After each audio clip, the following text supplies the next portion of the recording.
Hello નમસ્કાર મિત્રો। અગાઉ આપણે આગળના વિડીયોમાં ચર્ચા કરી કે કઈ રીતે સંબંધ ગણ આપેલો હોય તો તેનો સંબંધ આપણે કઈ રીતે સાબિત કરી શકીએ અને તેનો સંબંધ ચકાસી શકીએ તે આપણે અગાઉના વિડીયોમાં જોયું। આ વિડીયોની અંદર આપણે એવું જોવાનું છે કે જ્યારે સંબંધ આપેલો હોય તો તે સંબંધ આર થી આર જ્યારે એ ઉપર આપેલો હોય કે એ થી એ આર આપેલો છે તો તમે કઈ રીતે તેનો પ્રદેશ શોધી શકો, એનો સંબંધમાં વિસ્તાર કઈ રીતે શોધી શકો અને તેનો સહપ્રદેશ કઈ રીતે શોધી શકો તેવું આપણે પહેલું એક્ઝામ્પલ છે તે આપણે જોવાનું છે। અને એની અંદર જ આપણે બીજું એક્ઝામ્પલ એવું જોવાનું છે કે જ્યારે કોઈ પ્રાકૃતિક સંખ્યા આપેલી હોય કે જે કોઈ નિશ્ચિત સંખ્યા આપેલી હોય તેનાથી નાની હોય અને પ્રાકૃતિક સંખ્યા કીધી હોય કોઈ સંબંધ માટે તો તે આપણે કઈ રીતે તેનો વિસ્તાર અને સહપ્રદેશ શોધી શકીએ તે આપણે એક્ઝામ્પલ 2માં જોવાનું છે। તો તમે અહીંયા સ્વાધ્યાય 2.1ના એક્ઝામ્પલ 1 અને 2ને જોશો કે કઈ રીતે આપણે પ્રદેશ, વિસ્તાર અને સહપ્રદેશ શોધી શકીએ છીએ। તો તમે જુઓ વિડીયો। હેલો નમસ્કાર મિત્રો। આપણે આમાં જોવાનું છે કે જ્યારે અહીંયા એક ગણ આપેલો છે અને એક ગણના સભ્ય આપેલા છે 1 થી 14 સુધી અને આર આપેલો છે, મતલબ એનો સંબંધ એક્સ અને વાયનો। તો એક્સ અને વાયનો સંબંધ જે 3x - y = 0, એક્સ અને વાય બિલોંગ્સ ટુ એ છે। તો આપણે અહીંયા આરનો પ્રદેશ, સહપ્રદેશ અને વિસ્તાર શોધવાનો છે। તો સૌથી પહેલાં આપણે અહીંયા શું આપેલ છે તો સંબંધ આર એ થી એ બરાબર આપેલા છે। સંબંધ આર એ થી એ આપેલો છે। આપણે સંબંધ પહેલાં લઈ લઈએ સિમ્પલ।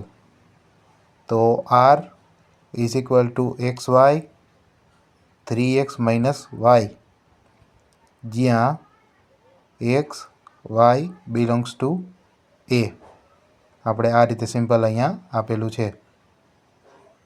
હવે આપણે લઈ લઈએ બીજું। તો આર = xy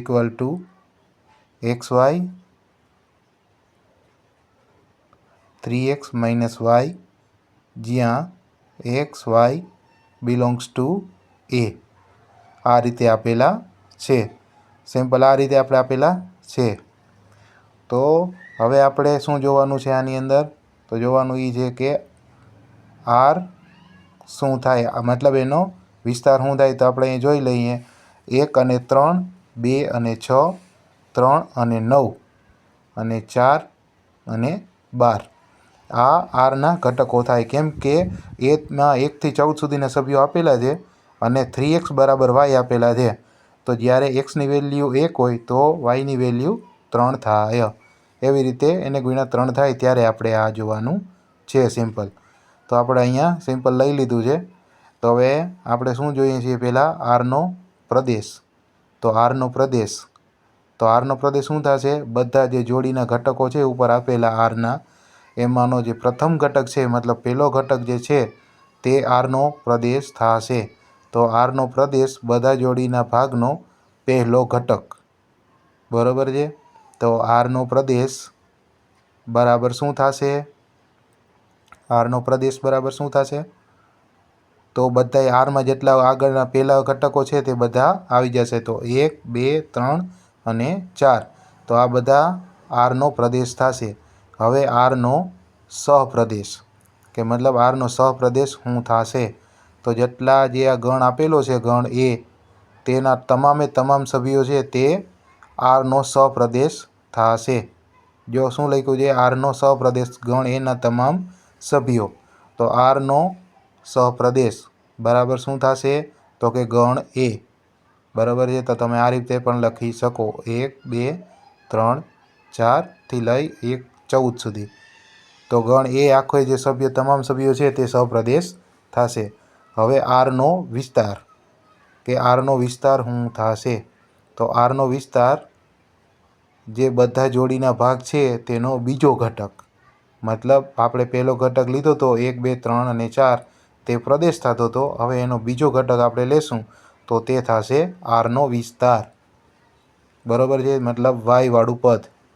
તો આરનો વિસ્તાર બરાબર 3, 6, 9 અને 12। તો સિમ્પલ તમે આ રીતે બે ઉદાહરણો તમે આ રીતે એક્ઝામ્પલ 1 શોધી શકો। હવે આપણે જોઈએ એક્ઝામ્પલ 2। આ એક્ઝામ્પલ 2 છે, એમાં શું આપેલું છે તો એક્સ અને વાય અહીંયા વાય આપેલા છે x+5. એક્સ એ 4થી નાની પ્રાકૃતિક સંખ્યા છે અને એક્સ અને વાય બિલોંગ્સ ટુ n છે, મતલબ પ્રાકૃતિક સંખ્યા છે. તો n પર વ્યાખ્યાયિત કરવાનો છે સંબંધને આપણે, અને આરને યાદીની રીતે લખવાનું છે અને આરનો પ્રદેશ અને વિસ્તાર મેળવવાનો છે.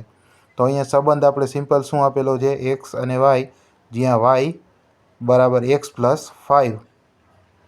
એક્સ એ 4થી નાની પ્રાકૃતિક સંખ્યા છે. 4થી નાની પ્રાકૃતિક સંખ્યા કઈ થાય?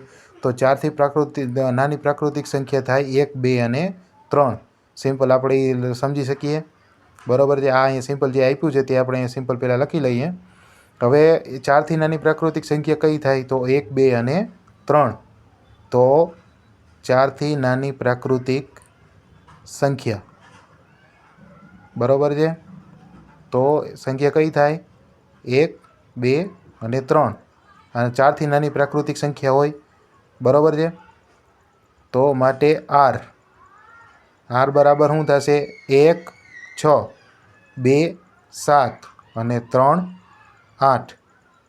જ્યારે આપણે એક્સની વેલ્યુ લઈએ તો વાયની વેલ્યુ શું થશે? x+5, એટલે એ વાયની વેલ્યુ થશે. તો અહીંયા આપણે અહીંયા સંબંધ મેળવી લીધો છે. તો હવે આરનો પ્રદેશ, આપણે આરનો પ્રદેશ અહીંયા લઈ લઈએ. તો ઉપરયુક્ત જે આપેલું છે યાદીની રીતે આર, તેમાંનો જે જોડી છે તેમાંનો જોડીનો પ્રથમ ઘટક, બરાબર છે, તે થશે આરનો પ્રદેશ. તો આરનો પ્રદેશ બરાબર શું થશે? 1, 2 અને 3. આ આરનો પ્રદેશ થશે. હવે સિમ્પલ એવી જ રીતે સિમ્પલ આપણે શું શોધવાનો છે? વિસ્તાર. તો કે આરનો વિસ્તાર ઉપરયુક્ત જોડીના ભાગનો બીજો ઘટક, મતલબ આપણે પહેલો ઘટક લીધો તો તે ઘટક હતો આ આરનો પ્રદેશ, અને બીજો ઘટક આપણે જોડીનો જે લેશું યાદીની રીતે જે આપેલો છે આર, તેનો બીજો ઘટક એ લેશું, એટલે એ થશે આરનો વિસ્તાર. તો આરનો વિસ્તાર બરાબર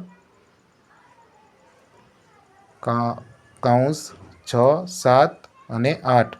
તો આ રીતે સિમ્પલ તમે શોધી શકો આરનો પ્રદેશ અને વિસ્તાર.